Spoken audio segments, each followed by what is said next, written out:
We ask that we not be forced to pay fees just to be allowed to do our work, as we currently do. They have discretion to pay for our fees. Right. That's how you allocate them. What? That's how you allocate them. Yes, exactly. Yes. How is allocated? Well, they continue to disagree on the discrimination article language. They really want to limit the protections to what already is existing in the law.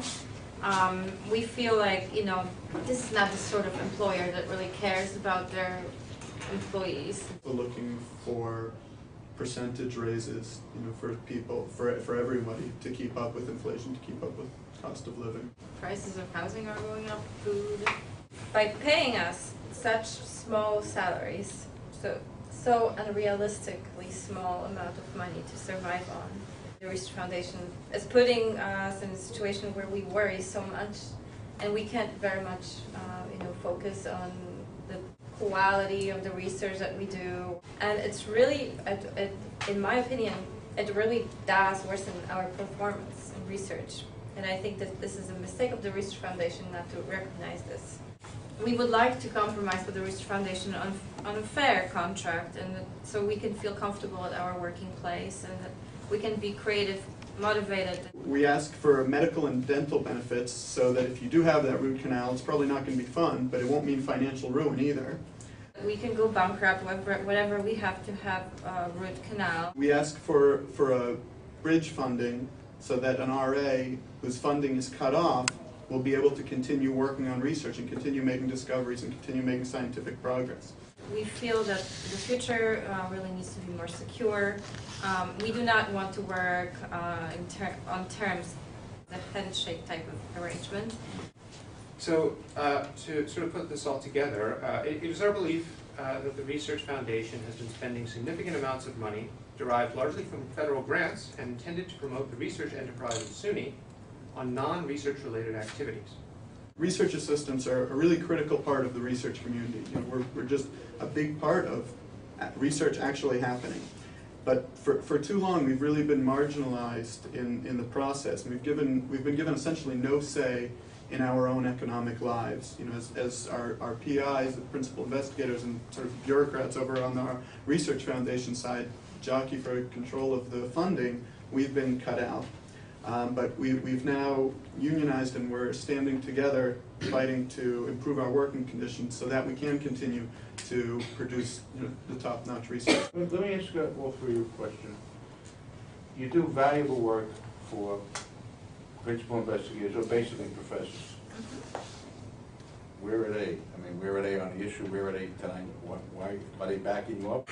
There are certainly faculty members who are very supportive of our efforts and realize that, and I want to emphasize this, that we're not out there to hurt the PIs. Certainly, we're dependent on them, and we are collaborating with them. We're not out there to hurt them. How are RAs treated in other schools? Are there other schools that do it differently and they're treated better, or is this the norm? Compared to other schools, we're paid on the very low end, and compared to other schools, we're on the very high end of the cost of living.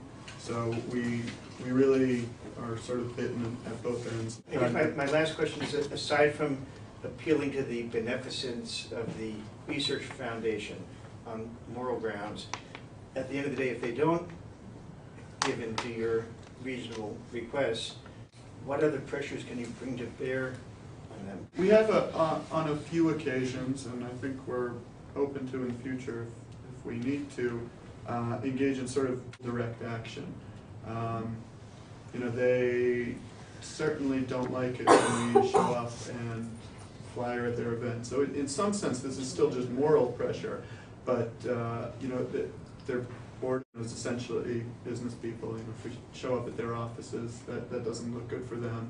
I mean, there are methods of direct action that I think, you know, when we do get to points where we're not making progress, we can resort to if we have to.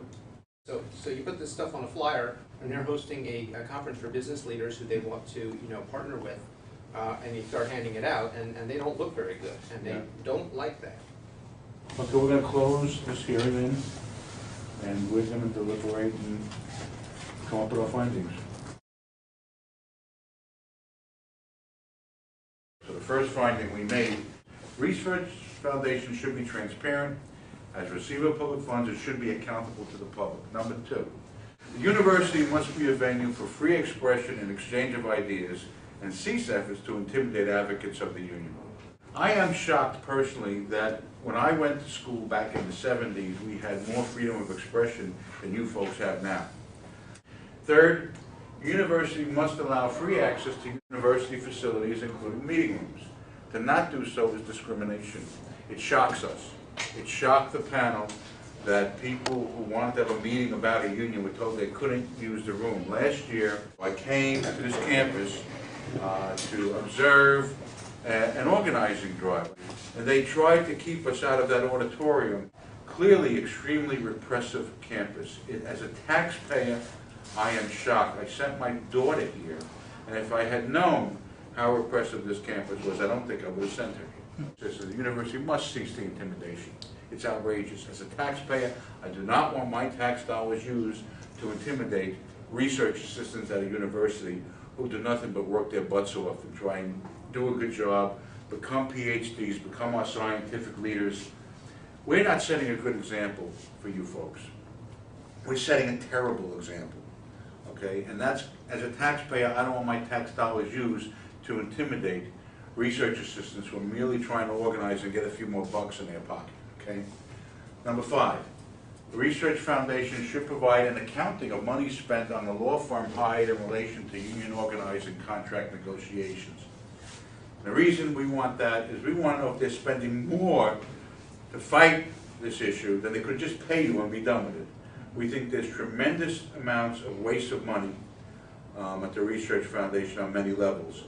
So we believe that the Research Foundation should expeditiously, that means stop jerking you guys around, expeditiously cut the BS, enter into a contract that includes a reasonable annual raises, something that you can negotiate, improve medical and dental, which as young people, a lot of you are at the point in your life where you're having children and everything, you absolutely need. And the other thing we would like is use waivers of all these fees. If what you're doing is inuring to the benefit of the principal investigator and the university, and you guys are getting patents and stuff like that, to charge you a fee to do this for them, and then to work, get paid for 20 hours a week and work 80, just seems to me to really be stretching it. The panel was kind of shocked about it. Okay, and finally, the Research Foundation should negotiate in good faith. It has not done so far. We believe that a good faith negotiation will give and take on both sides, would resolve all this, and in the long run would save everybody, including the taxpayers, a lot of money. Because as a taxpayer, if you're asking for something reasonable, not something unreasonable, I don't think we like that they're paying some law firm a lot of money to fight what ultimately you're probably going to get anyway. Okay, because what you're asking for is reasonable. Okay, so those are our findings, those 8 findings. We wish you well. Thanks for your participation. Thank you.